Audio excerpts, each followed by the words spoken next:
గౌతల మండల కేంద్రంలో కేంద్ర ప్రభుత్వం అనుసరిస్తున్న కార్మిక రైతు వ్యతిరేక విధానాలకు వ్యతిరేకంగా అంగన్వాడీ ఆశ గ్రామ సేవకులు ఆటో కార్మికులు పంచాయతీ వర్కర్స్ 108 కార్మికులు కేవీపీఎస్ రైతు వ్యాకాస సిపిఐ రైతు కూలీ సంఘం నాయకులు కార్యకర్తలు పెద్ద ఎత్తున సిఐటియు ఆఫీస్ నుంచి మెయిన్ బజార్ గుంట ఆంజనేయ స్వామి టెంపుల్ మీదుగా దర్గా మీదుగా అంబేద్కర్ సర్కిల్ కు ర్యాలీగా చేరి అక్కడ మానవహారంగా ఏర్పడి పెద్ద ఎత్తున నినాదించారు.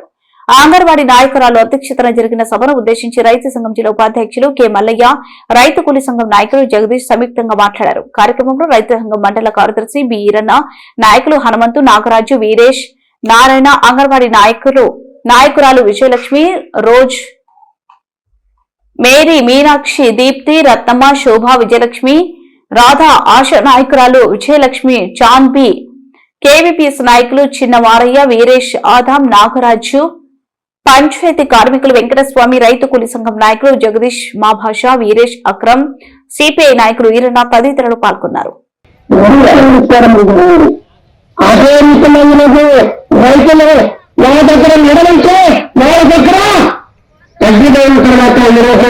కార్మికులు దేశంలో పెద్ద ఎత్తున కలిసి ఉన్నారు.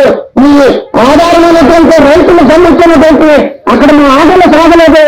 ఈరోజు పరిశ్రమలు అట్లాగే చిన్న చిన్న ఉద్యోగస్తులు వీళ్ళందరినీ కూడా మా గుర్తంగా పెట్టుకుంటే పెద్ద పెద్ద పరిశ్రమ వ్యక్తులకు పెద్ద పెద్ద పెట్టుబడిదారులకు అందరూ కూడా మేలు చేసిన అవుతారని ఉద్దేశంతో ఈరోజు కార్మికులు 4 చట్టాలు 29 చట్టాలుంటే 4 చట్టాలు తీసుకురావడం జరిగింది. ఈ 4 చట్టాలు కానీ తీసుకొస్తే కార్మికులకు భద్రత ఉండదు, కార్మికులకు రక్షణ ఉండదు. అట్లాగే బ్రిటిష్ కాలంలో 1926లో 29 చట్టాలు బ్రిటిష్ వాళ్ళు